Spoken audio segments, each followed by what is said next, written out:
Good evening, everyone. My name is Councillor Pounds, and I am the chair of this committee. I would like to welcome you all to Cambridge City Council's Environment and Community Scrutiny Committee meeting taking place at 5:30 on the 6th of October. The other members of the committee are Councillors S. Bagent, Copley, Houck, Holloway, Payne, Sweeney and Swift. We have received apologies from Councillor Carling and Councillor Divkovic. We're also joined by Executive Councillor for Environment, Climate Change and Biodiversity, Councillor Moore, and Executive Councillor for Open Spaces, Food Justice and Community Development, Councillor Collis. On each agenda item, after hearing the deliberation of the Scrutiny Committee, it's the responsibility of the Executive Councillor to make the formal decision. The officers permanently at the table for this meeting are Director of Neighbourhoods and Communities, Jane Wilson, and Committee Manager, James Goddard. And our producer is Chris Connor. Thank you very much for joining us. Other officers and public speakers will join us throughout the course of the meeting, and I'll introduce them at the start of the relevant agenda items. So we just have a little bit of housekeeping. There are copies of the agenda on the City Council website under committees, meetings, minutes and agendas. Please try to refer to specific page numbers within the agenda if you're referring to a specific paragraph or plan. Can I remind all of those present of the importance of using the microphones at all times when speaking? Please speak close to and clearly into the microphone. Could you please ensure that you've switched off or silenced any other devices you have so that they do not interrupt proceedings? When you are invited to address the meeting, please make sure your microphone is switched on. When you finish addressing the meeting, please turn off your microphone immediately. Speak slowly and clearly, and please do not talk over or interrupt anyone. If anyone has any problems hearing me throughout the meeting, please alert me by waving your hand or advising a council officer. Could I also please remind everybody present in the council chamber that everything on your desk, including your laptop screen, is likely to be broadcast at some point, as the camera follows the microphone being switched on. So councillors and officers are also requested to wait a couple of seconds before speaking, just to allow the camera to catch up. Please raise your hand if you wish to speak. Please can those participating in the meeting via live stream indicate that you wish to speak via the chat column or raised hand option. Please do not use the chat column for any other purpose. The meeting is neither confidential nor private and can be subject to an FOI or DPA request. Please make sure your device is fully charged and that you switch your microphone off unless you are invited to speak. Please use a headset if available when speaking and hold the microphone close to your mouth. Could public speakers turn their cameras off until we come to the item we have registered you to speak about?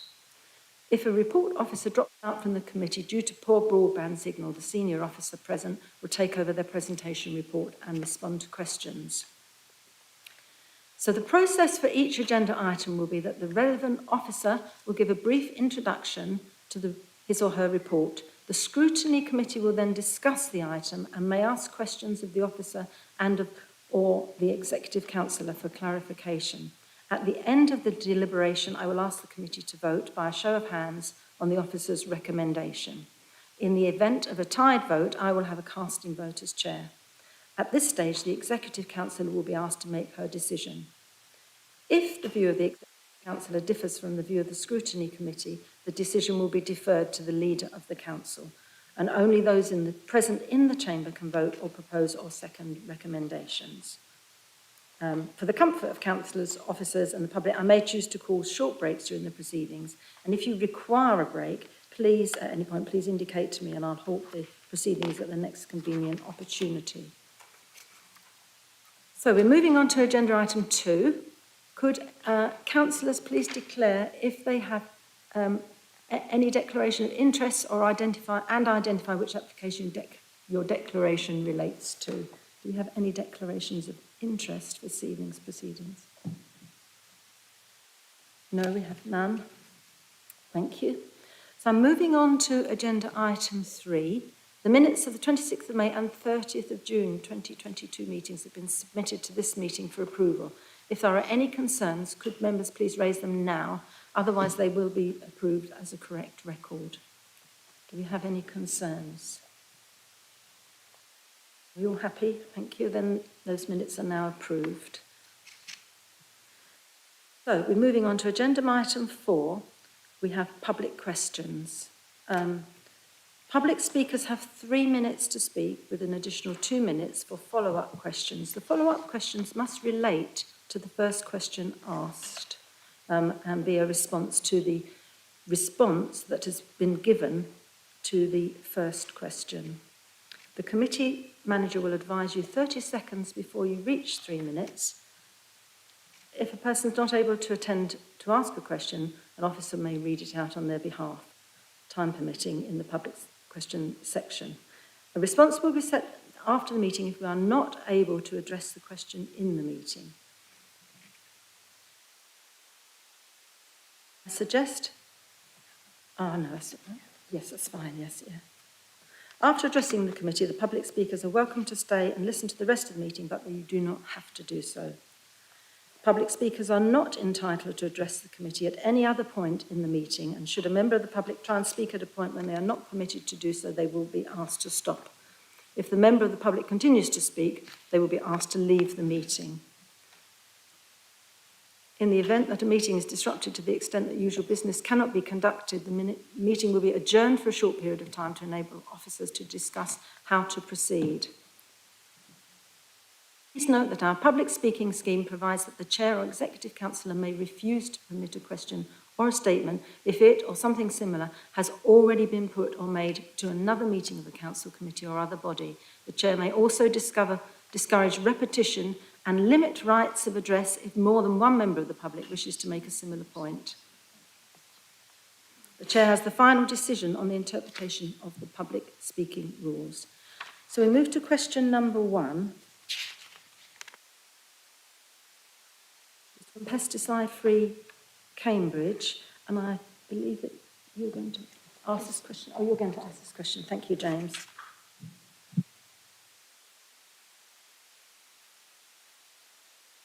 Yes, thank you, Chair. We got a written statement that Pesticide-Free Cambridge asked me to read out, or to be read out on their behalf.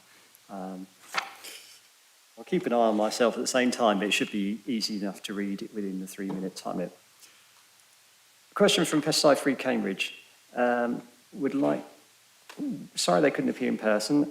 Can the Executive Councillor update us on the herbicide-free trial wards and confirm, as per the Council motion passed in 2021, that this autumn is the very last time that Cambridge City Council uses herbicide routinely on the verges, gutters and pavements that it manages for the County Council?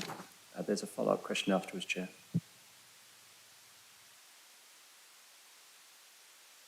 Okay to speak, Chair? Yeah.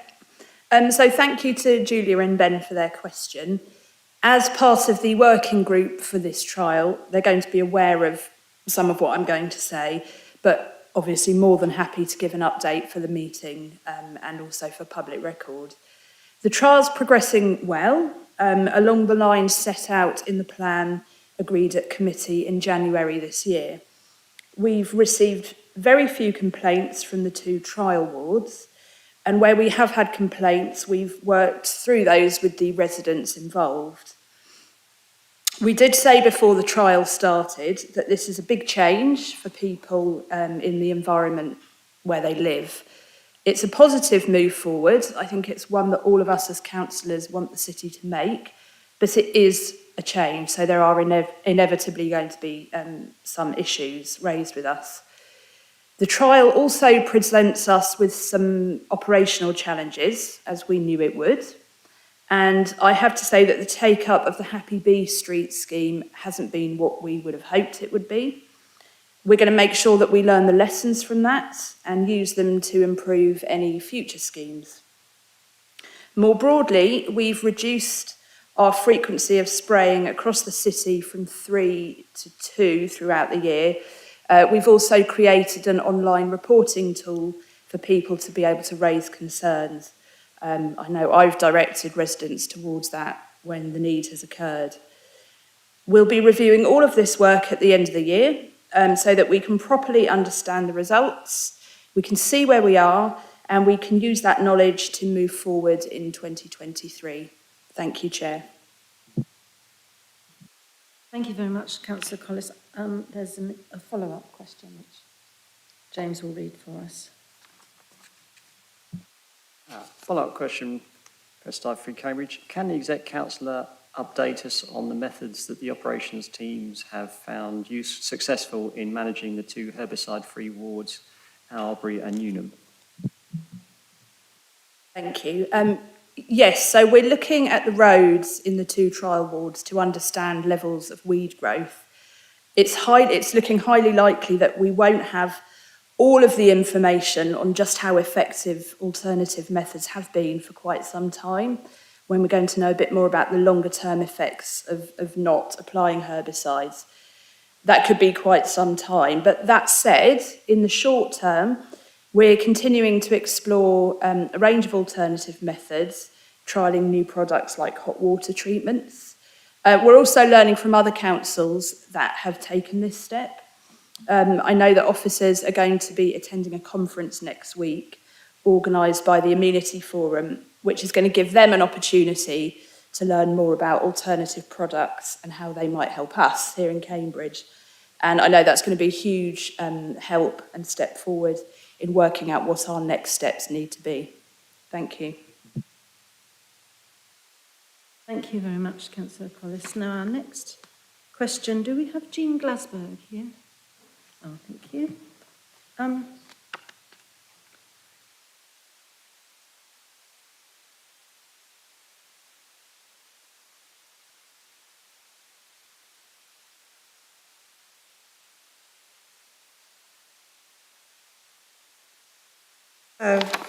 I'm speaking again on behalf of the Federation of Cambridge Residents Association and the Friends of the River Cam regarding my question at the meeting of this committee in June this year. My question relates to the earlier decision of this committee in March to allocate further 150,000 to the To the River project, in addition to the 120,000 already spent. There was overwhelming public opposition to the proposed sculpture on the riverbank at Sheets Green. My question was whether, in the interests of transparency and democracy, the results of that consultation and the views expressed would be made public, the deliberations of the art panel reviewing the project be open to residents, and their recommendations be brought back to this committee so that there is scrutiny of a decision that involves spending so much public money. Councillor Anna Smith assured us that the council will absolutely honour the results of the consultation, and in June the executive councillor replied that the results of the consultation would be made public and a report on the project would come back to the Scrutiny Committee. The consultation ended in March, which is 6 months ago, so my question to the committee now is, have the results of the consultation been honoured? Interrupting you. You've Yeah. got your paper Oh, on sorry, the I've got that microphone, over the... Yeah, and sorry. I think people may not So, be able to hear. have Okay, the results thank of the consultation been honoured? When will they be made public? When will a report on the project come back to the Environment and Community Scrutiny Committee? And will a decision on it be made by this committee? Thank you, Jean. I think that's another question for Councillor Collis. It is, yes. Thank you, Chair, and thank you, Jean, for your question. Both I and Councillor Smith, as former Executive Councillor with the Public Art Brief, we've both been very clear that we will honour the results of the consultation. You've quoted our words yourself, so you know that to be the case. However, to avoid any doubt, I will repeat what I said in response to your previous similar question. We are not a council that pays lip service to consultation. When we say that we will consult and that we will honour the results of that consultation, we mean it. We have no interest in not making those results public, and that is not what we are about as councillors. The consultation results have been collated. They're now being evaluated. We continue to liaise with Caroline, the artist, and we will be in a position to share the report on that consultation and what our next steps will be in the next month. Has this process taken longer than we would like? Yes, particularly because we know that people are keen to have an update on the project. But we want to get it right. It's important that we get it right, as you yourself mentioned. This is public money. And when we have an update, we will be making very sure that it is well publicised and that respondents to the consultation are notified. Before any money is spent on a sculpture, this scrutiny committee would be able to consider, debate and scrutinise any officer recommendations. I promised openness and transparency, and that is exactly what will happen. Thank you. Thank you very much, Councillor Collis. Do you have a supplementary question? Yeah, I'd like to say thank you very much to Councillor Collis for that very clear explanation and promise that it will be honoured. Thank you. Yes, I do have a supplementary question. So it was said at a previous meeting of this committee that public art is inevitably controversial and divides public opinion. Yet that was not the case with this project, where the overwhelming majority were opposed to the proposals, and a petition was signed by 538 people. The sculpture in front of the station, Ariadne Wrapped, has also had a very negative response from Cambridge residents. So will this committee exercise its function of scrutiny to ensure that there is full consultation at an early stage on all proposed public works of art, so that they are welcomed by residents rather than imposed on our public realm against the wishes of the community? Thank you. Thank you very much, Dean. Councillor Collis, if that's would like to answer. Yeah, I'm going to defer that one to the officer, please.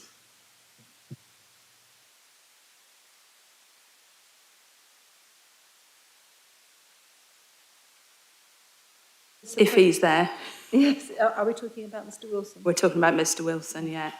Yeah. He will have more details on feedback on the Ariadne project and the role of scrutiny. Thank you. Yes, thank you. Just picking up, there's 2 points, one around the Ariadne sculpture and the to the river.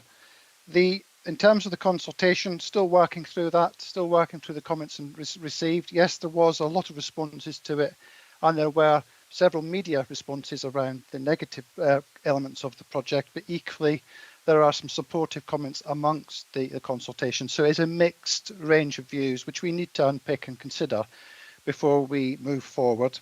In respect of the Ariadne project, that has been through a planning process. It's something that wouldn't come ordinarily to Environment Community Services. The scheme was developed up as part of the planning application for CB1. It was considered through the Public Art Panel and was delivered by the developer on site of the CB1 scheme. So it has had some visibility. It's been through a planning process, and there was an opportunity to be involved with that. The public art officer has also been able to make comment, and equally the public art panel was also involved with the development of that scheme. Thank you. Thank you, Alistair.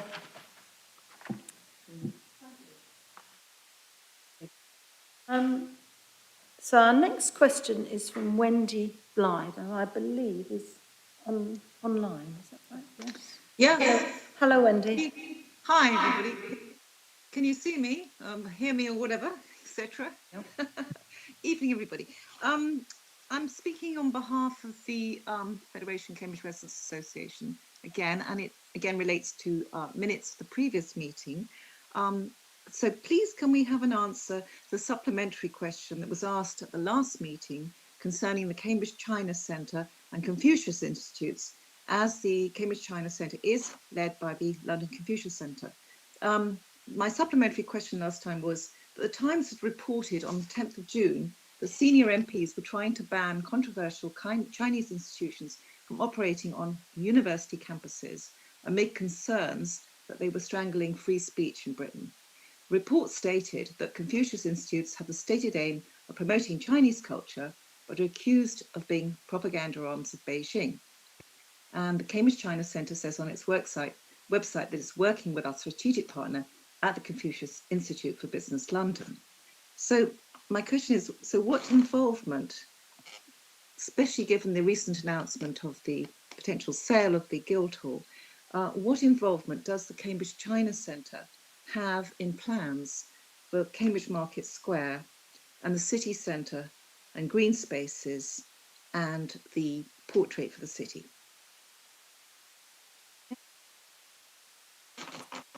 Thank you, Councillor Councillor Moore. Oh, sorry, did I just jump? The question, China Centre have any, what was your wording, involvement? So I can't guarantee that they didn't put forward a consultation response, but other than that, no, they have not had any involvement in the Market Square project. Although I would take this opportunity to say we do welcome consultation responses from all individuals and organisations across the city in order to get a good cross-section. So that's the answer. I'd just like to clarify, there are no plans to sell the Guildhall. I think that's answered all of your questions. Thank you very much, Councillor Moore. And that was your supplementary question from the last meeting. There's no more supplementary questions. Sorry, that was my question. That was my question tonight. I have a Oh, supplementary question. that's not the information I have, Wendy. I have No, that was your my supplementary question. No, Okay. I said my questions raised to the Democratic Services says, please can we have an answer to the question? Because I was told last time to put the question in writing, which I have done as a question for tonight. So I do have a supplementary question. And my supplementary question is, I would like to highlight that the Cambridge China Centre is a stakeholder in the Market Square liaison group. So what I would like to ask is, what involvement, has the China Centre had any involvement in the discussions about cultural events, the city centre, with officers on this working paper? Councillor Moore, are you happy to answer that? So the Market Square Liaison Group is made up of stakeholders, which includes obviously market traders, organisations, I believe, like FECRA, but also any businesses that are in the Market Square or surrounding the Market Square. If any of those people, whether it's market traders, members of FECRA, or owners of businesses around the square, are also members of, for example, the Cambridge China Centre, then there can be, I mean, it's Cambridge. Everybody is linked to everybody else. Could you let me answer your question, please? Yeah. And so, as I've said, the Cambridge China Centre, as an organisation, has not had any involvement in either the Market Square project or the plans for the cultural events. However, as I say, we would welcome consultation responses from all organisations across the city, and also if people do have ideas for cultural events that they think they'd like to run, we'd also appreciate those ideas. Thank you. Terrific. Thank you very much, Councillor Moore. Thank you, Wendy, for your questions. The next question now is John Preston. Is he also online? I believe he is, Chair. Yes. I am. Thank you, Chair. Good evening, John. And just to say that you've put in several questions, you are only able to answer, I'll speak for 3 minutes. So do you intend to, which questions do you intend to ask? It's different. The first two, sorry, there's a big echo. The first two will be covered hopefully by a written answer, and the main one is in relation to item 7. Thank you very much. Yes, do carry on. Thank you. Well, they're not online. Thank you. I'm a Cambridge resident. I'm part of the Cambridge market community, a historic environment consultant, a member of Transition Cambridge Energy Group, and I worked for 23 years for the council as conservation officer and then historic environment manager. My submitted written question included 2 queries in relation to the minutes, as just discussed. My main question relates to item 7, paragraph 64 to 614 on pages 51 to 54 of the reports pack. I'm sorry that what follows is dense stuff, but it is important and it needs tangible follow-up. Please bear with me. My concern is that although there have been countrywide problems because too many builders don't understand old buildings, there is no mention in the report of the need for a different approach to buildings of traditional construction. These form at least 20% of the stock. This issue is recognised in the government's retrofit guidance, PAS 2035, PAS 2038 for non-domestic buildings, and British Standard BS 7913 Guide to the Conservation of Historic Buildings, all of which cover heritage and traditional buildings. Repairs are essential before retrofit. As BS 7913 says, walls can be up to a third less efficient if damp. But PAS 2035 and BS 7913 cost a prohibitive £190 and £225 respectively. My institute, the IHBC, has produced a free guidance note on retrofitting traditional buildings, which covers key points. The Sustainable Traditional Buildings Alliance, of which I'm Heritage Chair, has produced the Whole House Approach and Retrofit Guidance Wheel, which is cited in the Local Plan Great Places topic paper. We've also produced free guidance for householders, a paper on EPCs, and From Retrofit to Regeneration, a blueprint for post-COVID recovery. This notes the importance of culture as the fourth pillar of sustainability. This is highly relevant to Cambridge, a city of such international historic importance that it was proposed for World Heritage status in 1989. I hope the Council's retrofit study, mentioned in para 6.5 of the report, its engaging and accessible guidance document for residents in para 6.8, and the infographic and guide about sustainability in the home, para 6.13, will mention the need for a different approach to buildings of traditional construction, and the free guidance produced by STBA, Have 30 seconds left, Mr. President. IHBC and other bodies. But I don't know because the Council is publishing them without any prior consultation. This needs urgent follow-up. I would say that my question as submitted contains useful hyperlinks, and I'll be very happy to brief councillors and officers further. Thank you. Thank you very much, John. I think it's an office. Are you happy to?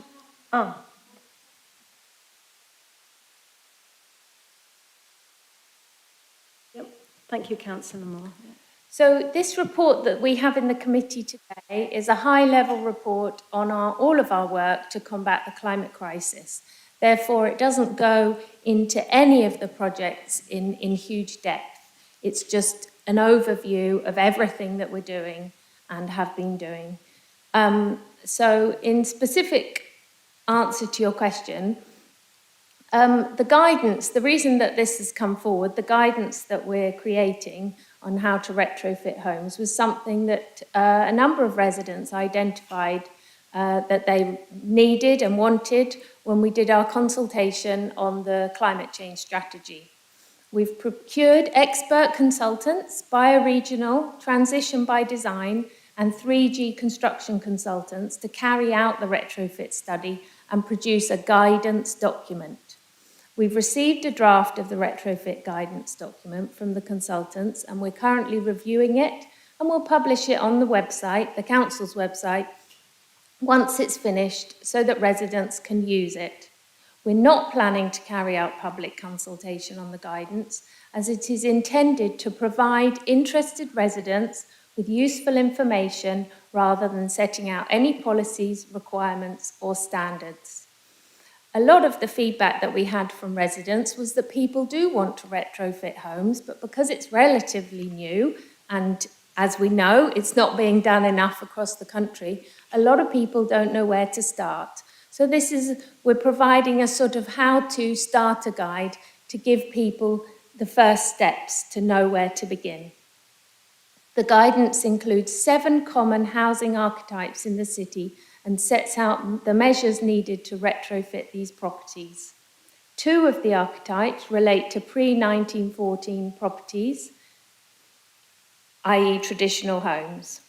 The draft guidance highlights that there will be additional issues to consider for traditional properties, including those in conservation areas and listed buildings, and it signposts people to free guidance provided by the SBTA. The guidance also references PAS 2035 guidance. However, I'll be very happy to forward your links from your question to the team, and if appropriate, we can also signpost to them on the website alongside the guidance once it is published. Thank you. Thank you very much, Councillor Moore. John, would you like to ask a supplementary question? Yes, I would. Sorry, yes, I would, if I may. I welcome the fact that two of the archetypes do cover buildings of traditional construction. What does concern me is the issue of the difficulty many people find in getting contractors who are skilled just even in basic repairs to older buildings, let alone retrofitting them. And there is a real problem nationally in terms of the fact that the way the government has chosen to give guidance has put it behind a British Standards Institution paywall. So I welcome the links that you're going to be providing. I would still be very happy to offer very informal help if that was taken up, to make sure that the guidance that's going to be put out is as good as it can possibly be. But I would also really welcome support from councillors and the council in trying to get the government to publish this crucial guidance of its own, free, as opposed to behind a paywall of costing hundreds of pounds. Thank you. Thank you very much. Do you have a response, Councillor Moore? So I agree with you wholeheartedly. It's a real struggle to find the appropriate skills tradespeople. We know, as I said, that people don't know where to start, but once they do, they don't know who to trust, and that there just simply aren't enough people available. There's also a problem with materials at the moment. The prices are going up, and there are real shortages. So one of the solutions that we have is we will be providing a framework of the contractors that we'll be using for the work that we're doing on our own council housing. And we hope that residents will be able to also use those contractors, knowing that they've been through our strict procurement processes. So there's a bit of security in using those. But we are also working on other ways that we can provide or improve access to skilled tradespeople in the city. And in regards to the informal help to make it as good as it can be, it will be published online. So if there were things, I would think it could be edited as time goes on. We're not publishing it as a book, although I personally thought it was fantastic and could be published as a book, so maybe it should be. And the query that you have, that requesting the government publish for free, if you'd put that in an email to me, then I would certainly put that forward as a request. Can't guarantee they'll listen to me, but obviously we can try. Thank you. Thank you very much, Councillor Moore. Thank you very much, John, for your question, and we will be sending you a written response to the other questions relating to last meeting.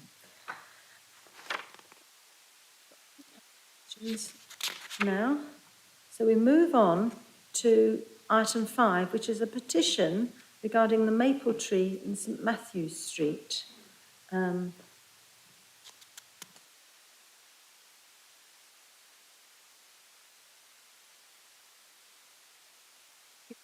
Councillor Thornborough, so you have 5 minutes to present the petition, and then we have 15 minutes to discuss it, and we will also have some information from Alistair Wilson and from Councillor Collis. I'm just going to read my own brief introduction, and then I'm going to read the words of a text that the petitioners have given to me and asked to read out. So this is my introduction. This tree is loved by residents in this area. It's not an open space. It's not in an open space or a park. It stands on a small patch of grass in the rear car park of the small local shops with flats above. The land is owned by the City Council. There has been ward councillor involvement in improving the protection over many years. Councillor Ben Bradnack was a ward councillor and got a timber fence around the patch of grass, and more recently Councillor Richard Robertson has replaced the fence with concrete bollards. On the 19th of August, the tree was securely fenced And after contacting the tree team, it was not clear who had done this and there was concern. I requested an emergency TPO on the 19th of August, and so did Councillor Hannah Copley. The issue of the fencing was resolved after the weekend and it was removed. Since this was no longer an emergency situation, I have withdrawn my emergency request for a TPO. But over that weekend, the local residents started a petition on the 20th and 21st of August. When the petition had reached 56 signatures on the 14th of September, it was submitted to the council. It has now reached over 200 signatures, and I have the additional sheets here for you.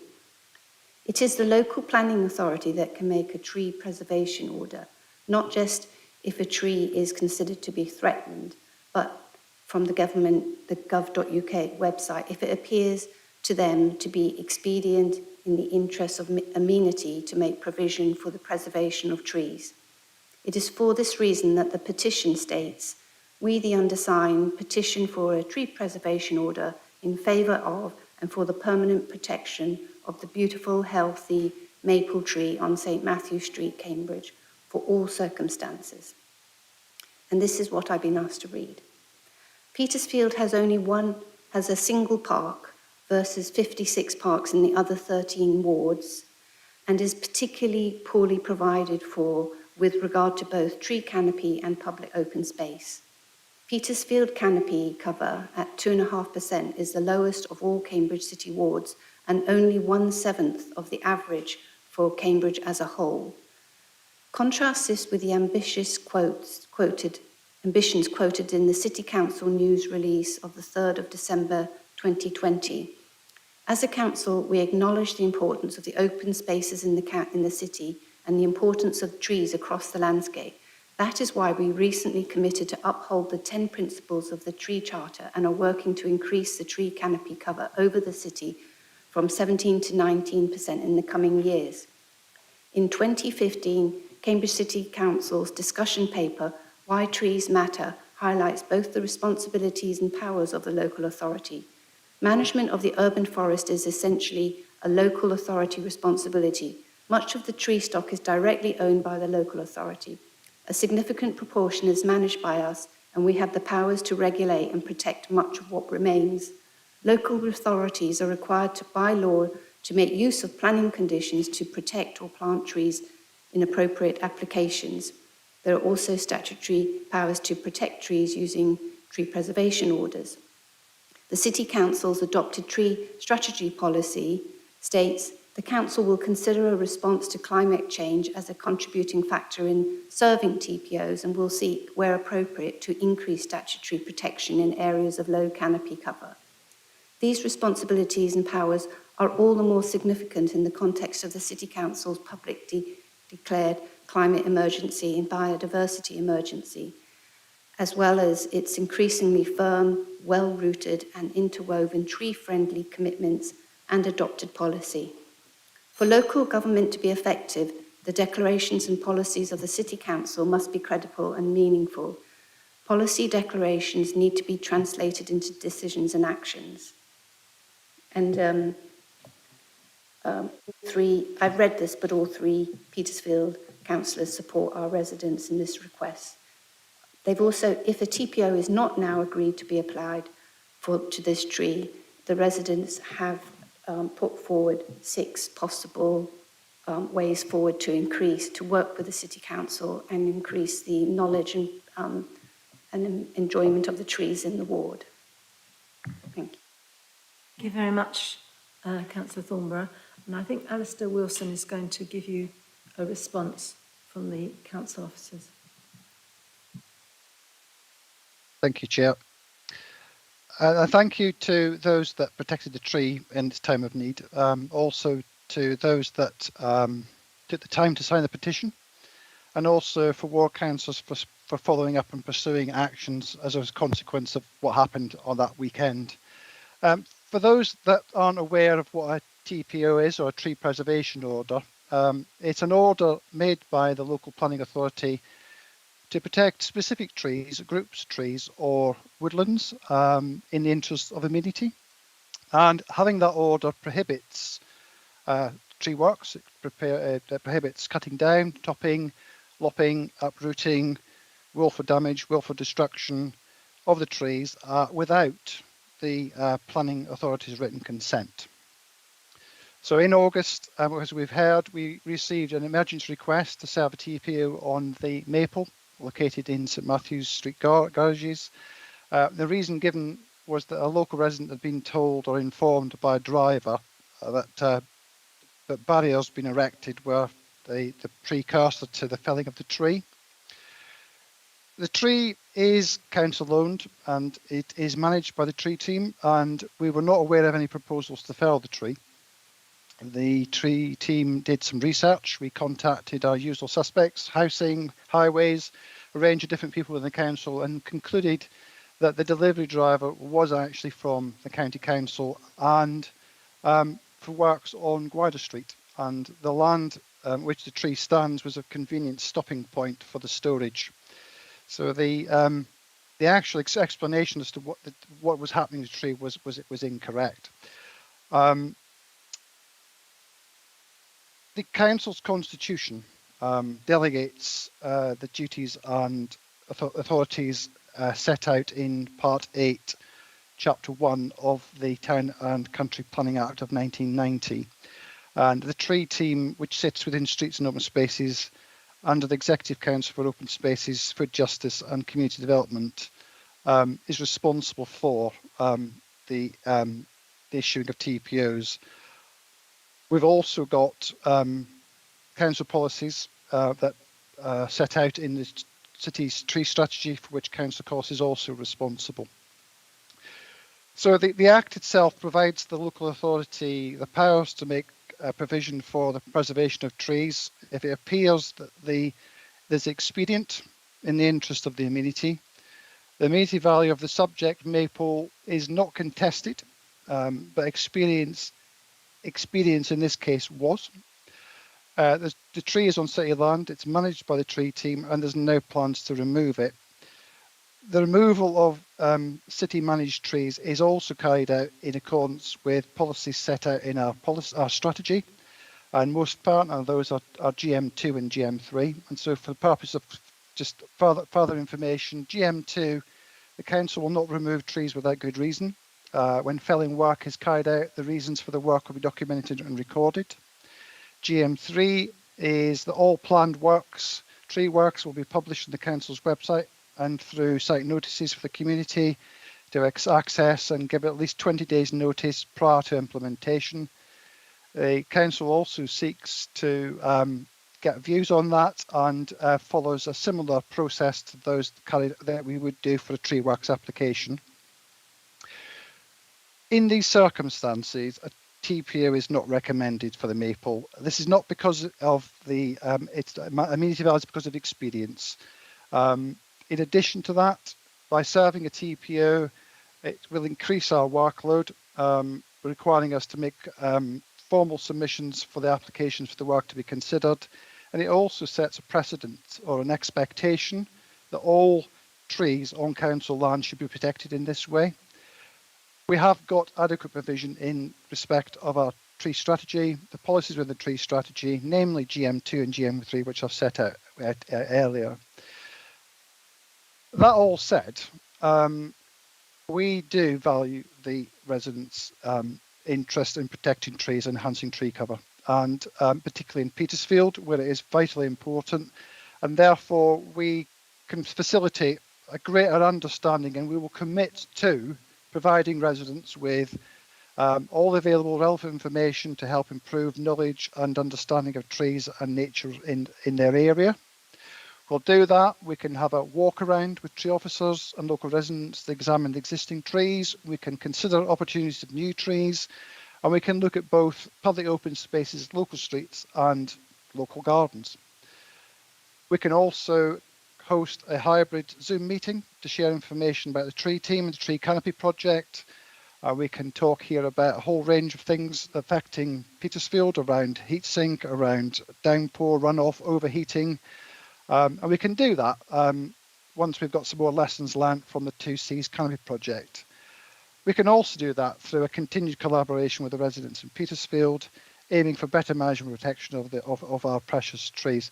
So I hope I've explained some context. I hope I've explained as to why a TPO in this circumstance, because it's not expedient, is not recommended. That the tree strategy has a whole range of tree protection policies that are equal to, if not better than, a tree preservation order, and how we can then continue to work with local residents to protect trees in Petersfield with a little bit of collaboration work. Thank you, Chair. Thank you very much, Alistair. Councillor Collis, would you like to speak before we have some discussion, or wait Yes, till afterwards? please. Thank you. And thank you to Alistair for clarifying about the TPO process and setting out why a TPO wouldn't be considered in this case. Something which I should add officers were clear about from fairly early on in these discussions, once it became apparent that there was no immediate threat to the tree. It is useful to have the clarification. I wasn't 100% clear on it myself. And when the issue was brought to my attention back in August, I also asked if a TPO couldn't be placed on the tree and received a full explanation. It cleared up a lot of complexities that I hadn't fully appreciated and I wouldn't necessarily expect any of us to know. So I do hope that everyone is a bit clearer now, because there have obviously been a few misunderstandings here. I'm sure Alistair will be able to clarify if people have any further questions. What I think has been particularly useful in this issue being raised is that it's given us the opportunity to look again at our tree strategy and how we look after, some of the most important and precious assets in our city. It's a good strategy, the tree strategy. It's a strong strategy, and we have an excellent, dedicated and very knowledgeable tree team. I want also at this point to say thank you to them for the significant amount of work that they've done and put into resolving the particular issue of the maple, as well as their wider work on the tree strategy. We always welcome feedback on this part of the council's work, and as such I particularly appreciate the list of additional asks that residents have sent in. Alistair and I have been discussing these today, and we're both confident, as he's mentioned some of them already, that we can incorporate these into the work that the team is already doing. So that's really what I'm going to focus on here. Anyone who knows or has met any of our tree officers will know that they are always keen to talk to and work with residents. There's nothing Matt McGrath loves more than a walkabout looking at trees. I think that's an easy thing for us to agree to. I think there are probably some further conversations that we need to have about in reference to the additional asks, about the specifics of how, who, when and where.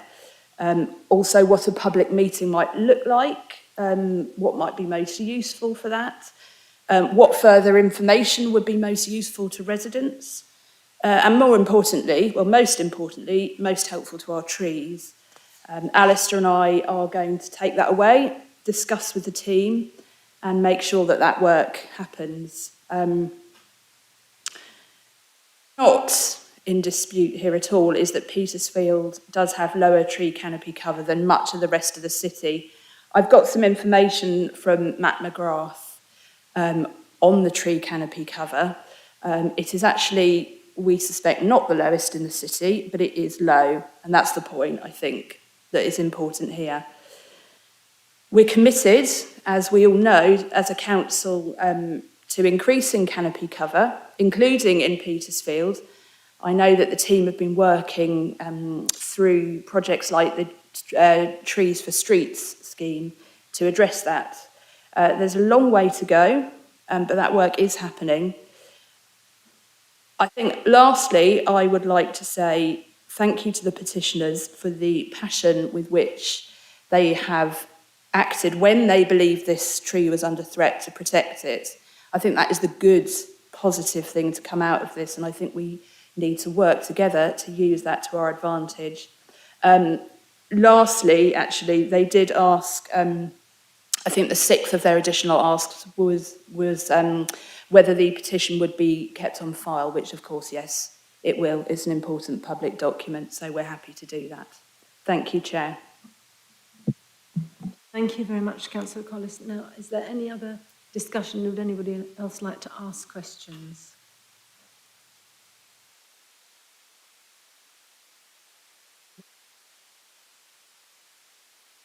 Thank you. So, Councillor Thornborough, I hope you're reassured by the response that you've received from officers and the Executive Councillor. I'm sure you'll return to your residents and talk to them about what's been discussed, and that we will be following up, as suggested by Alistair Wilson, with events. I would appreciate if you would send me, actually, your the other points that the residents suggested if there was not to be a TPO, and that we maintain a dialogue with them. Yeah. Thank you, Chair. With your indulgence, it would be helpful if Councillor Thornborough would share the text with us as well, as we weren't able to see that in advance of the meeting. Thank you. I beg your pardon, I thought you already had, from what you said, I thought you already had the text. So yes, please do share with us the other things that they said, and also if they have a response to what's been discussed this evening, if you would share with us, I think that would be very helpful. Thank you.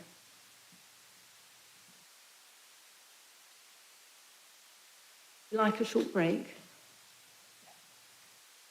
Yes, right. If we have a 10-minute break, and we'll reconvene at, let's say, 20 to 7 for the main part of the agenda.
Welcome back. To give an apology that we didn't have quite at the beginning, and that's from Councillor Copley, who's unfortunately had a bike accident, but she has sent her apologies, and hopefully she's okay. So we're moving on now to agenda item 6, Waterbeach Renewable Energy Network, and we're being presented the item by Dave Prinsep, who is head of our property services. Hello, Dave. Thank you for coming. Good evening, all. So I'm Dave Prinsep. I'm the head of property service of City Council, and I'm the project sponsor for the city on this particular project. Also been supported on this project by Janet Fogg, who's our climate change officer. And the main lead on this has been South Cambridge District Council, Alex Stelling-Day, who is their green energy investment manager. This is an important project which is to help the council achieve its decarbonisation plans for its refuse vehicles, operate within the shared waste service from City Council and South Cambridgeshire District Council. The report explains the background as to why the renewable energy project is being proposed, to charge all the future electric refuse vehicles at the Waterbeach depot, and it's proposed to do this as a renewable energy project as opposed to using electricity from a grid for charging vehicles. The project, once completed, will allow 35 electric refuse vehicles to be charged at the site, and that will take place as and when those vehicles fall due for replacement, and table in the report at 3.8, which shows the planned replacement programme for that. So the initial appraisal work we've done for this scheme shows that the renewable energy project is a more cost-effective solution for charging our vehicles rather than using grid electricity. And we've been working with Bouygues, one of our framework contractors, to develop an investment grade proposal for this scheme, and that will need to be approved before we proceed with the project. The renewable energy scheme itself will give some cost certainty over future electricity costs, because we'll be generating from solar rather than subject to the fluctuations in electricity prices from the grid, as well as meeting our decarbonisation targets. The report sets out the total cost of the project as forecast at the moment at 5.3 million, and the funding for this is proposed to be 1.3 million pounds from each of the City Council and South Cambridgeshire District Council, and also 2.7 million pounds from the combined authority. So it's a big scheme, but it's a very important scheme to help us meet our targets. The recommendations are set out in section 2 of the report, and these are, quick in summary, to approve participation by the council in the scheme. That's an important part. We haven't brought this before committee before. South Cambridgeshire are also will have approval to proceed, and we're also in discussion with the combined authority to get approval from them. It's to support the capital proposal of £1.3 million, which is in the council's medium-term financial strategy, and that will be going before the Strategy and Resources Scrutiny Committee next week. The funding is a mix of £1.2 million from the General Fund Reserve and £100,000 from the Council's Climate Change Fund. And then finally, the recommendation is delegate authority to the Strategic Director and Consultation Head of Legal Practice, Head of Property Services, to approve any contracts that are necessary, including leases, to enable the scheme to proceed, so that we don't have to come back to committee for those things will be needed as part of the scheme. So I hope that's a very quick overview. I think the report is quite comprehensive in the information it provides. So if people have any questions, we have Janet here and Alex here to help provide any answers to you. And also I think Mike Parsons is here, and Bode from Shared Waste Service as well. Thank you. Thank you very much, Dave. Now I'll open it to questions, please. If you'd like to indicate by putting your hand up, if you'd like to ask a question. Councillor Houck, Councillor Payne, and Councillor Cameron. So we take them in that order. Thank you. Thank you, Chair. Obviously a great project. I just have two general questions. One is about whether you foresee any issues with respect to supply issues with respect to solar panels and batteries for electric vehicles, considering there's probably a lot of demand, possibly already shortages of supply. And the second question is, what is the justification for the timeline in Table 1? Does that reflect the the lifespan of the current vehicles, or are they going to be disposed of before the end of their lifespan? Thank you. Thank you. If you'd like to answer those questions, Dave. Okay. In respect to supply issues, we're working with Bouygues as a framework contractor, and they are a global company with a very well developed supply chain at the moment. They acknowledge there are issues in supply generally, but they're confident in terms of the size of their organisation, the access they have to delivering a project of this nature, this scale. So it is recognised there are issues potentially in respect to that. Alex made comment on that afterwards. In respect to the table for the fleet replacement, that is the forecast replacement as vehicles come to the end of their lives, and that is why we have the schedule set out there, and that is how the replacement vehicles are determined. Alex, do you want to comment on Bouygues and the supply chain? Yeah, just to add, it is obviously a project risk that we would monitor like other risks that we have on the project. The provider that we're working with has got that economies of scale in terms of their ability to buy materials that we need for the project. So that's a positive in that front. They're able to use that ability to kind of purchase across their whole portfolio of projects, not just looking at this project in isolation.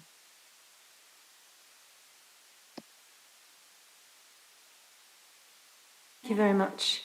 And Councillor Payne, if you'd like to ask your question.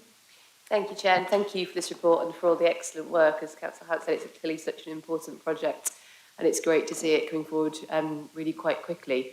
I just had two questions, one of which was relating to 3.6 in the report, where it says from the 50 vehicles in the fleets. Obviously, this project is focusing on the 35, which can move to electric charging. Can I ask, is there a similar kind of plan in terms of this level of advancement for the remaining vehicles with the alternative fuel sources, and how we're sort of mapping out how we also take those away from using diesel? And secondly, I also wanted to ask about the land required for this. So there's a timescale for phasing out the vehicles. Can you tell us a bit more about planning permissions for the site and how that's going to be worked out? What stage are we at with actually putting this onto the ground, as it were? Thank you. Will I take the land required first, and then I don't know if Alex or Bodie wants to talk about the fleet. So with the land required, pardon? Sorry. The land is a piece of land adjoining the shared waste depot at Waterbeach, which we released from the same landlords released the shared waste depot from. The scheme already has planning consent, but the landlord had previously applied for. So that's not an issue at all. So we're confident the land will be available without any issues for delivering this project.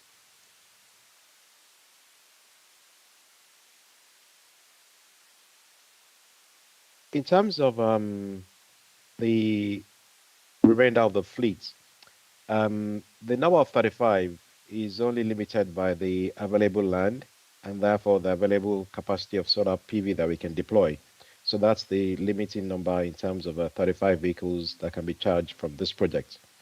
Medium-term number for the fleet is 50, but that number of 35 actually works out well for us as well. On the one hand, electric vehicles is the only solution that's affordable at the moment. Hydrogen vehicles are twice the price of electric vehicles.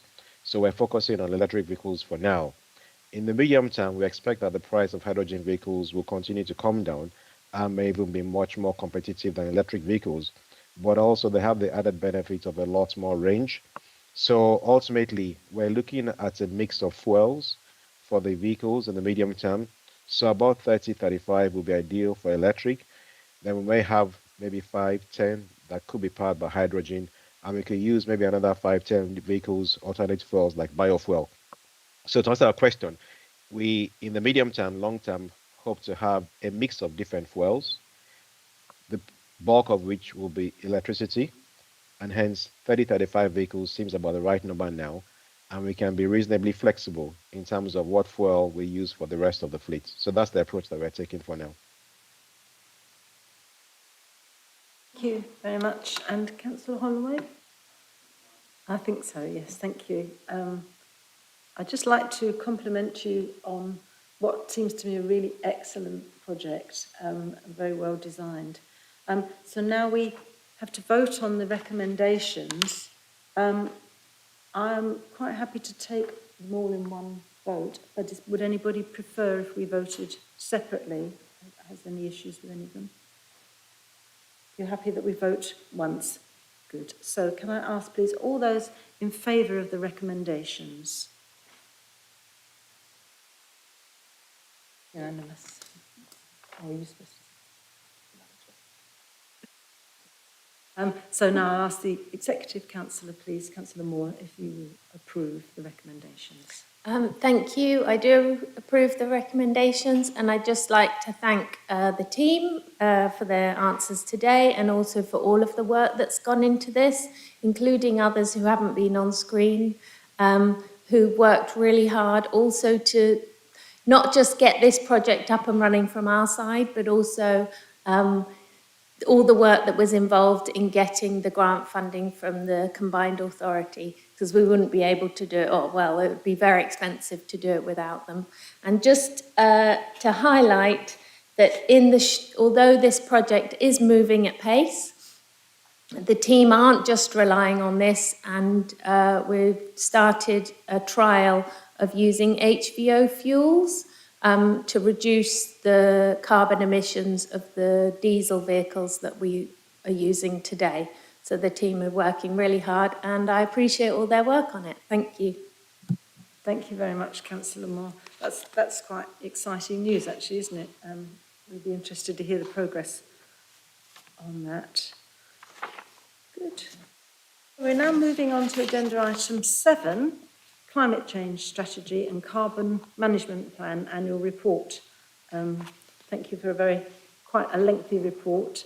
So David Kidston is going to present, and he's the Strategy and Partnerships Manager. Welcome, David. Thank you.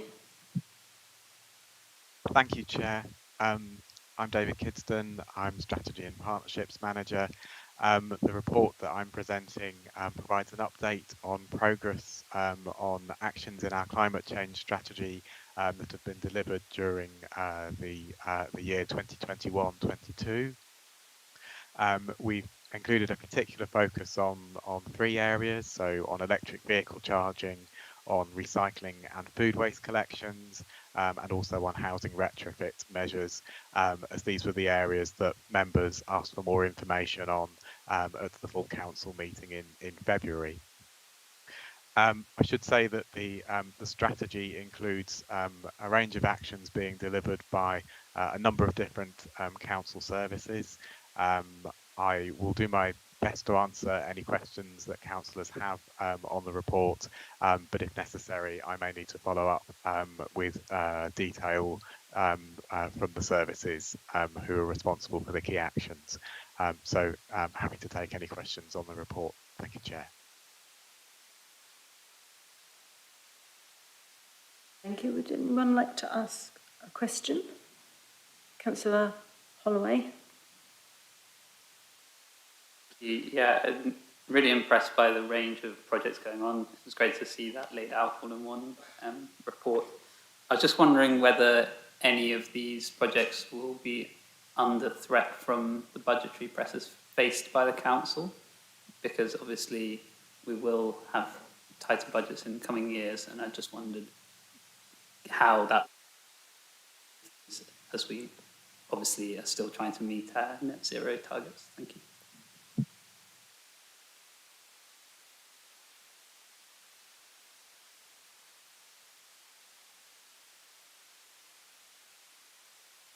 Answer that one, David.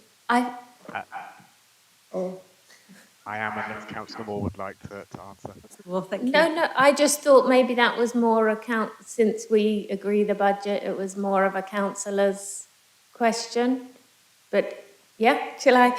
Just to say, yes, these are very difficult times. Everything that the council, not everything that the council does is under threat, but we need to, as we always do, manage our finances very carefully, and things will have to change.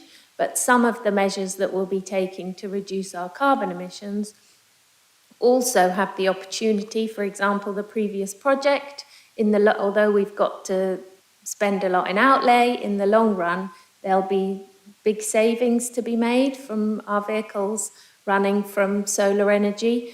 So yes, we do need to be careful of our finances, but this is one of our top priorities as a council, as elected by us, the ruling group, and we make the decisions over how our money is spent, and we prioritise reducing our emissions as a council and also working with our partners across the city to reduce the emissions of the city as a whole, because it's an existential threat and we'd be pretty stupid not to.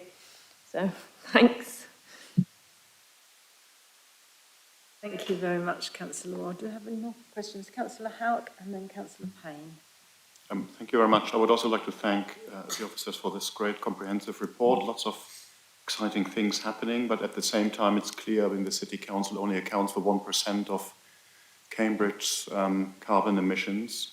So therefore, I'm really interested in point 4.9, you know, the resident training that's planned.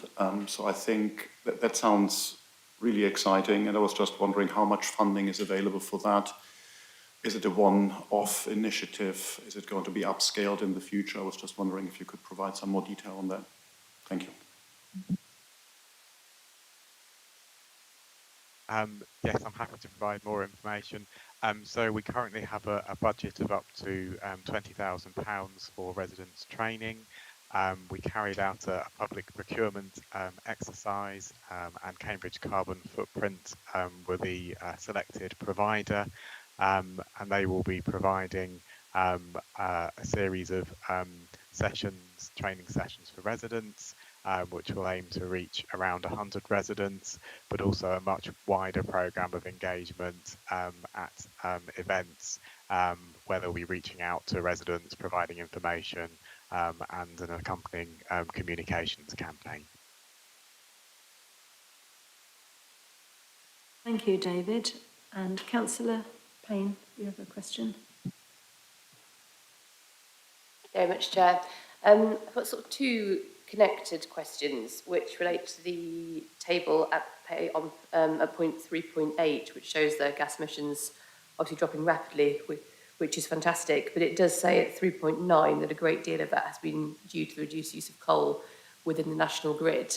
So I suppose the question for David really is whether we, as the national grid is now in a much better place, much cleaner energy, are we anticipating that that decline will continue at the same kind of rate? Or is it going to be more difficult to keep driving down the carbon emissions, given that that big change has already happened? And then secondly, I think it's a very question for the Executive Councillor, given this reports and the sort of rate of change at the moment, can I ask for an update on how confident we are that the Council will be net zero by 2030? Thank you. Thank you, David. Would you like to go first? Thank you, Chair. Yes, so as we've set out in the report at 3.8, the Council has taken action over a number of years to implement projects to reduce carbon emissions and energy usage from our buildings and our fleet. But we recognise that over the past few years, there's been significant investment at a national level in renewable energy generation. So that means that particularly the electricity grid is decarbonising steadily, and I think experts in the field project that shift from fossil fuels to renewable electricity generation is likely to continue in future with continued investment in offshore wind and other sources of energy. So I think we can assume that there will be a continued reduction in emissions as a result of the decarbonisation of the national electricity grid. But I think it's fair to say that we recognise that we are still using gas for heating a number of our buildings, and our sort of approach to decarbonisation very much focuses on trying to shift those buildings from gas heating to alternative sources of heat and energy, because we know that that area will not be kind of decarbonised rapidly at a national level. Thank you very much. And Councillor Moore, are you happy to answer the second part of the question? And then the question to me on my expectations of us achieving our target of 2030. Well, I certainly hope that we're able to achieve our target. I think the ambition of Cambridge achieving its target is much, much harder. And if we can't do it as a city council, then obviously that has quite big implications, not on the impact of the emissions from the city, but just the fact that we're working so hard, and we do have experts within our council who are really committed to working on this. But it's not going to be easy. We don't have the answers to how we're going to reach net zero as a council, but we do have a number of projects. For example, the one that we've just discussed on waste, and also our projects to reduce emissions in the swimming pools, and those are really our biggest emitters. So dealing with those will make a significant difference. So I'm very optimistic for the next couple of years, but there's a lot more that we need to do. And as I say, it's not going to be easy, and it's not going to be cheap. Thank you. Thank you very much, Councillor Ward. Do we have any other questions? Councillor Payne? May I just follow up to the end of David's answer, Chair, if that's okay? Thank you, Councillor Moore. That's a really helpful and really clear answer. I just wondered, David, you mentioned at the end that you were talking about the gas heating within many of our council buildings, which I recognise is really difficult to move away from. I know that over the last couple of years, since the decision in the budget 2 years ago to add a new gas boiler into the Corn Exchange, which we found on this side certainly very disappointing, you have been working really quickly to bring forward an asset management plan to look at the situation of our gas boilers, which are going to need replacing in what time frame, and how we might start moving those towards renewable sources of energy. I just wondered whether you have any updates, as we were fairly sure that there were some on that list which were due to need replacing really quite soon, to be one that was at Trumpington Pavilion, and whether you have any updates, or whether you can come back to us with more of an overview of which ones are most at risk, and whether there's a plan for moving those towards ground or air source heat pumps. Thank you. Are you happy to answer that one, David? Yes, happy to, Chair. Thank you, Councillor Payne, for the question. Yes, so I think since that issue in relation to the Corn Exchange and the gas boiler replacement was raised, we have done work as an officer group to progress an asset management plan. So we have we commissioned an expert consultancy to carry out site surveys, looking at all the main buildings that contribute to our greenhouse gas emissions, and those surveys have been complete, as is mentioned in the report.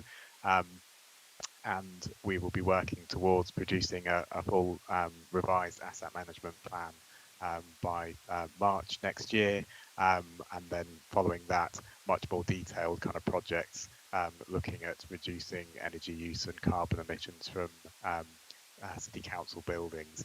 To answer the specific question on the number of buildings with gas boilers that are due for replacement imminently, I know that a list was provided to this committee, I think in the March meeting, and when I looked at the list, I think there were 7 that were due for replacement in the next kind of year or so.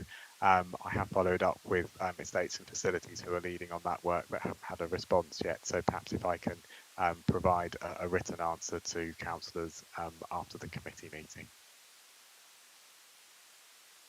Thank you very much. Yes, a written answer would be very welcome. Would you like to respond? Yeah.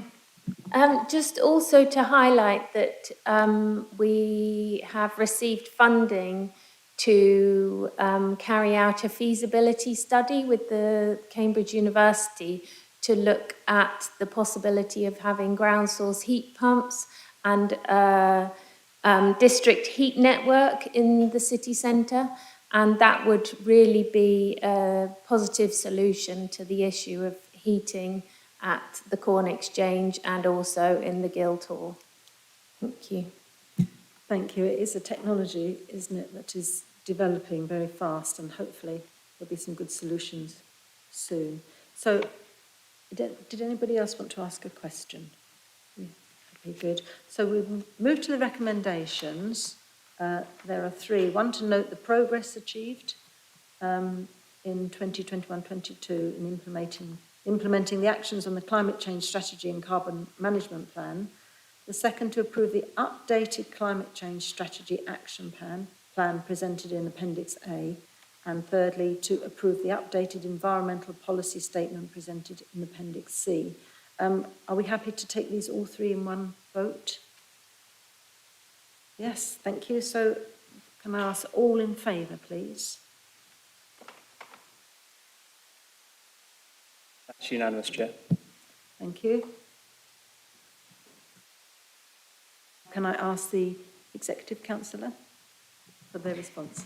Thank you. Yes, I approve the recommendation, and I'd like to thank David and all of the team, the climate change strategy team, for all of their hard work, not just in pulling together this really positive report, which I certainly feel very inspired by, all of the work that's been going on and also the ambition that we have as a council, but also obviously all of the huge amounts of work that have gone into the actions within this report. So thank you.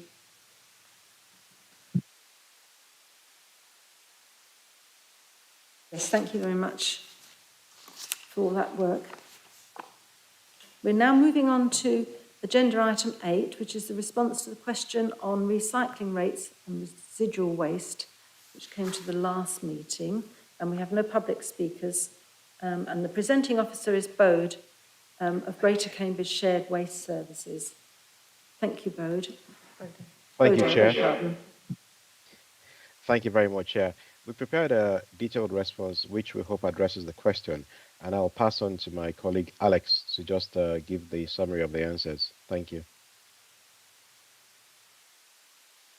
Thank you, yes, and thank you, Councillor Pounds. So the Council requested a report to this committee to consider how the residual waste reduction can be maintained and increased over the coming years.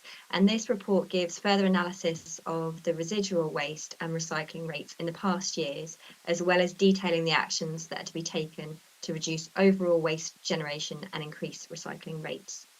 The committee is asked to note the data analysis and the actions outlined within the report that focus on increasing reuse, repair and recycling.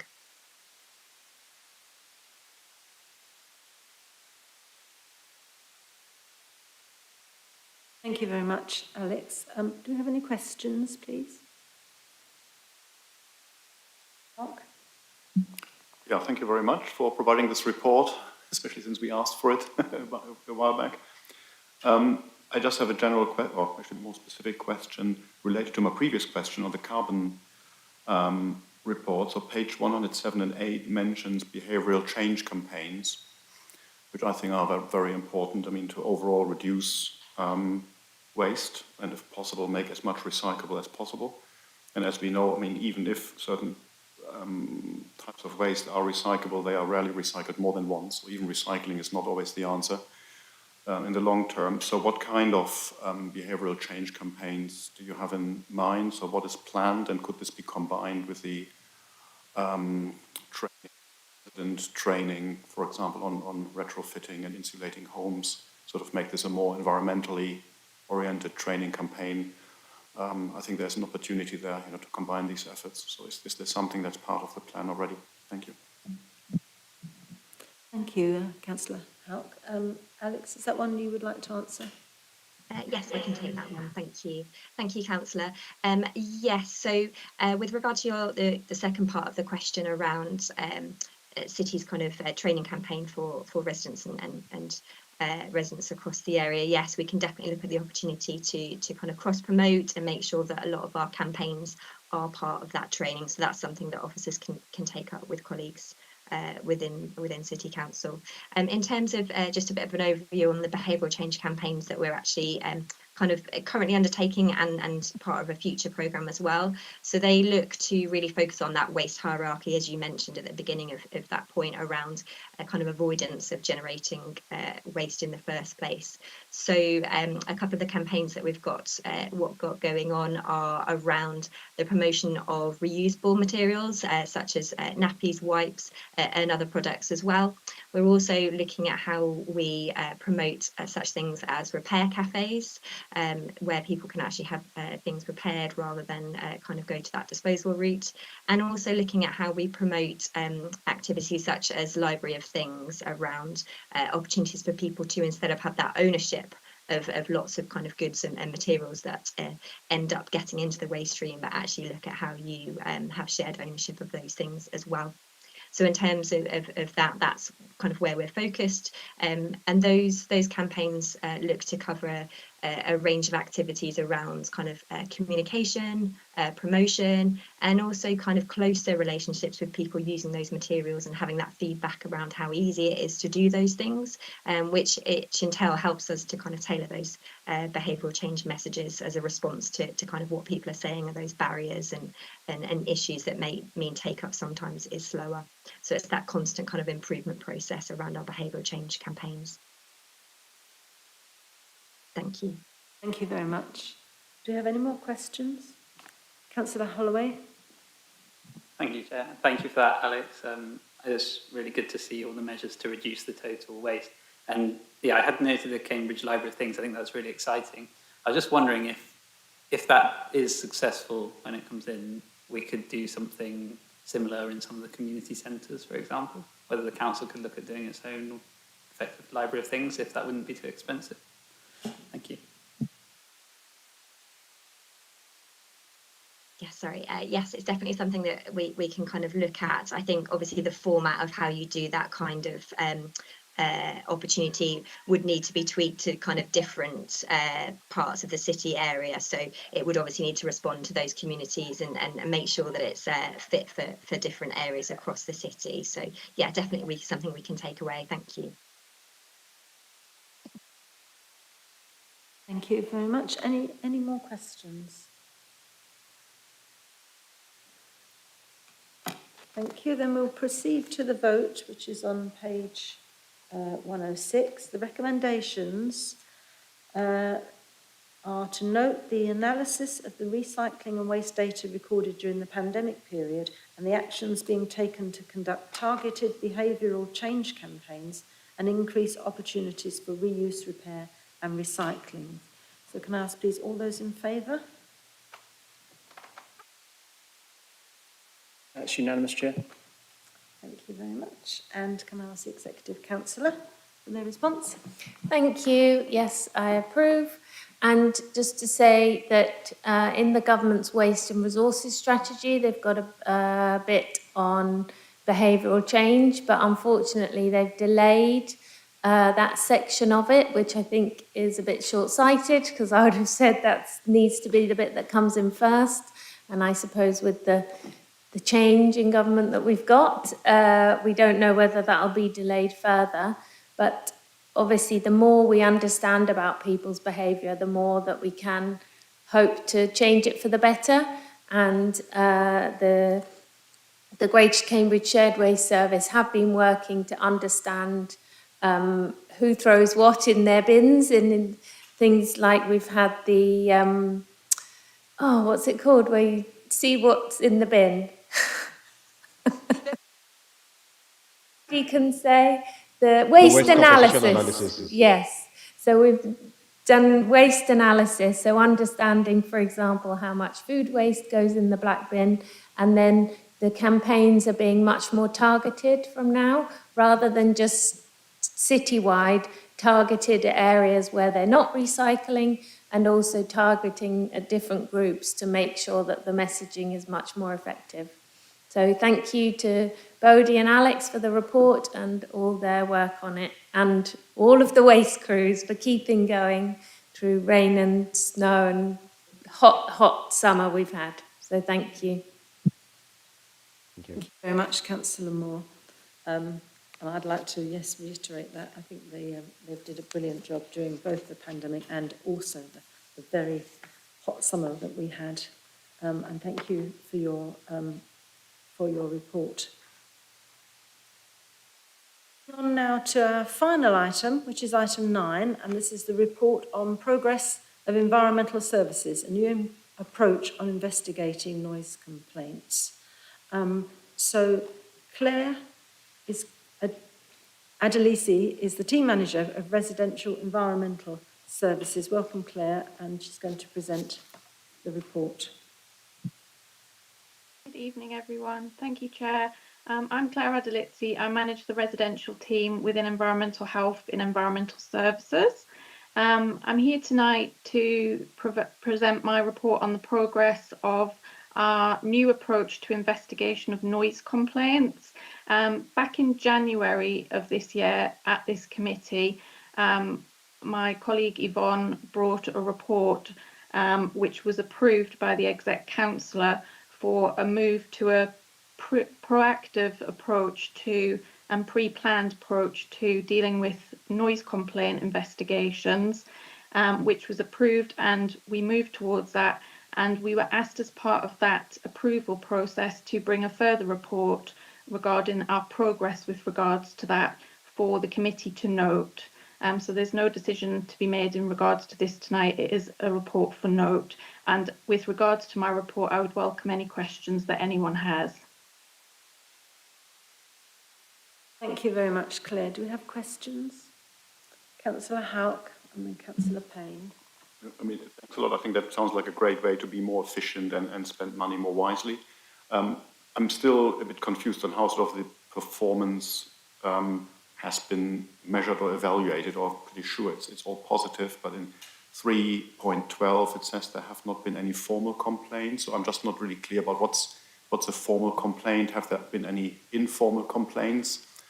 You know, how has the reception of this new scheme been measured? Because the numbers given there, I mean, they're just not very clear to me. I'm happy to believe everything is okie dokie. I just wonder, so how has this sort of been evidence-based? Yeah, thank you very much.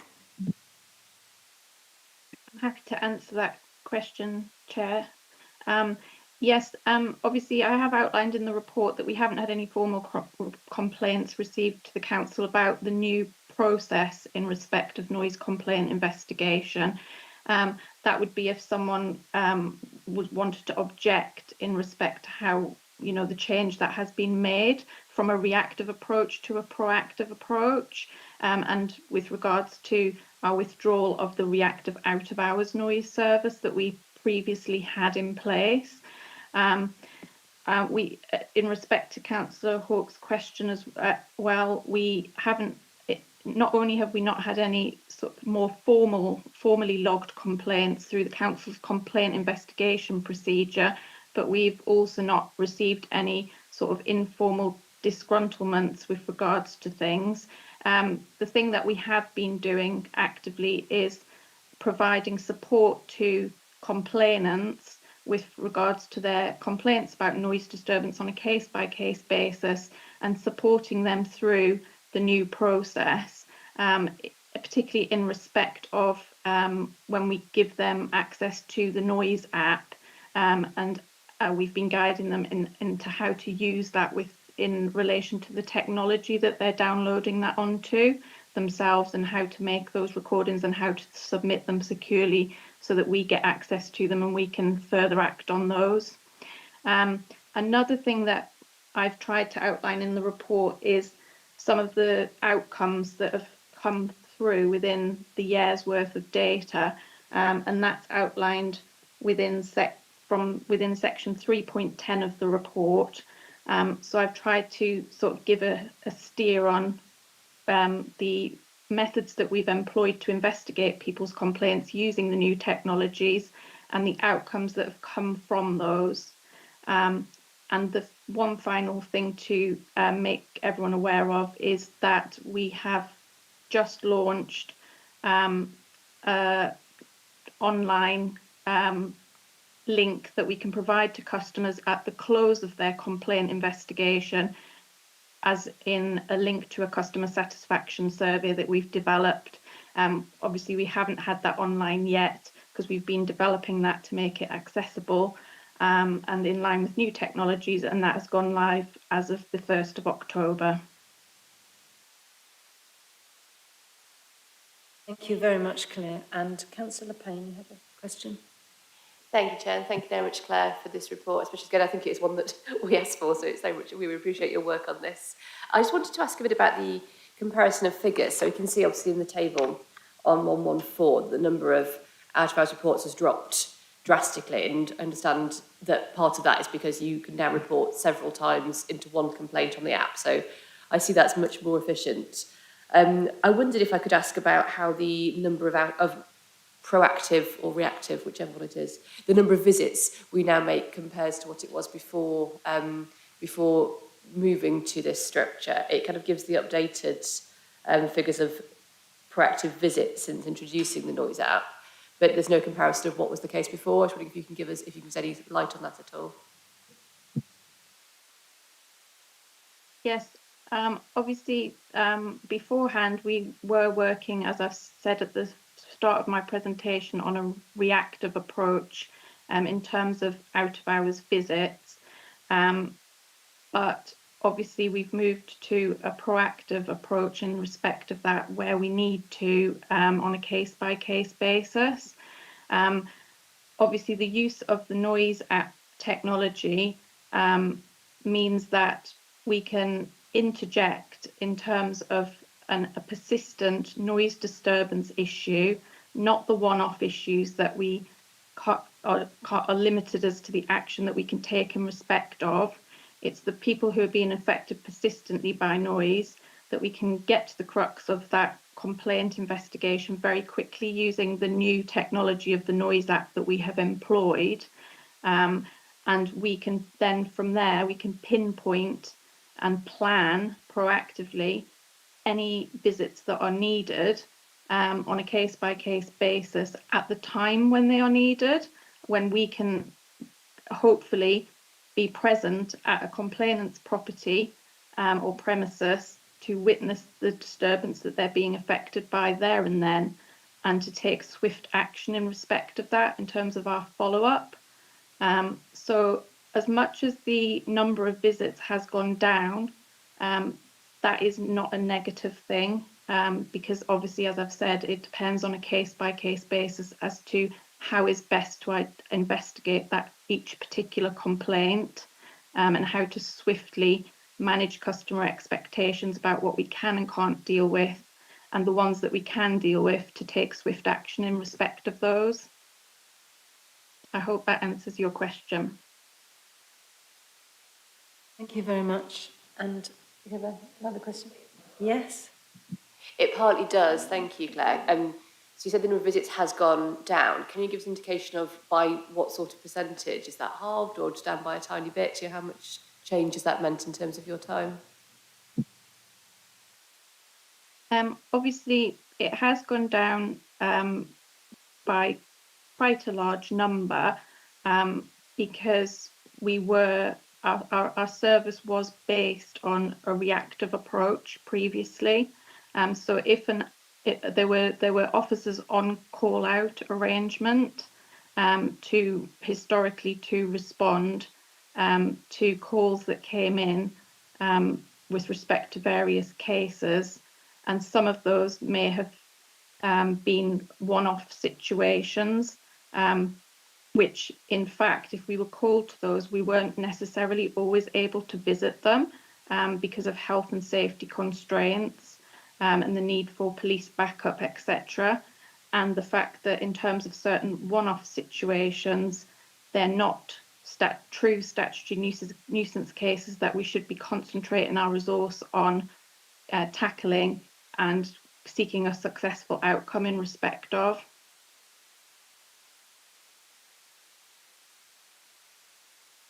Thank you. Thank you, Claire. Do we have any more questions? Councillor Swift?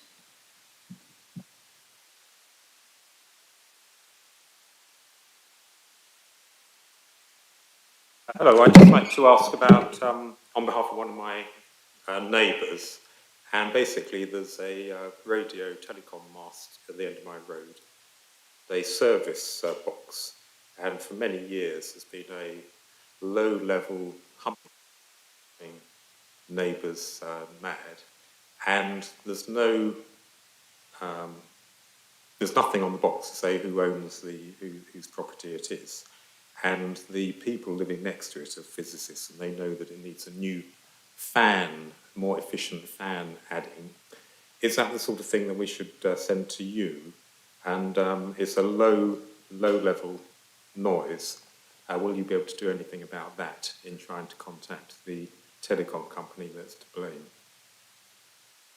Yes, thanks, Councillor Swift. Yeah, that's most certainly the type of complaint in terms of noise disturbance we would welcome residents of the city raising with us, particularly if they need assistance in identifying the responsible person for that, because using our investigative powers we can definitely intervene and make contact with them and hopefully seek a successful outcome and some peace and quiet for those particular residents.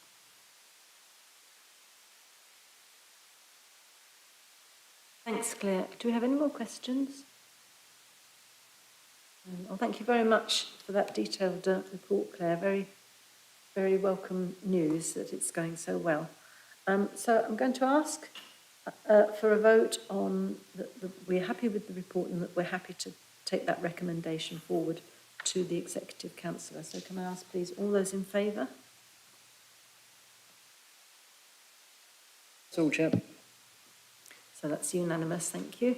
So can I ask the Executive Councillor, are you happy to accept this report? Thank you. Yes, I do accept the recommendations, and I'd just like to add that obviously, as has been described, persistent statutory noise nuisance can have a really negative impact on health and well-being for residents, for all of us. So it's really important that we get this right.